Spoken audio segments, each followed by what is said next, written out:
तर आज होता गुढीपाडवा. मग काय सकाळी-सकाळी नवऱ्याला सांगितलं, की "जावा लवकर आंब्याची पानं आणि लिंबाची पानं घेऊन या." लिंबच म्हणतात आय नो. मग मस्तपैकी साडी वगैरे घातली, घरची कामं करून घेतली, फ्रेश झाले आणि मग घेतली गुढी उभारायला.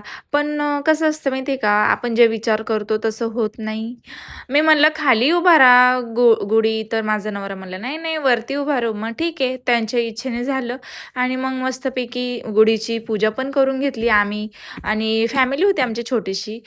बाकीची फॅमिली आहे पुण्याला, बट मी अशी छोटीशी करून घेतली पूजा आणि नारळ पण फोडला आणि गेलो मग दुपारून केस कापायला, म्हणजे काशवीचे जावळ काढायला आणि काशवीचे हे केस खूप छान, एकदम सिल्की आहे. मला तिच्या केसांवर जास्त प्रेम येतं, कारण हे माझ्या पोटात असल्यापासून हे केस आहे आणि ती गुणी पोरगीसारखी एकदम शांत बसली होती.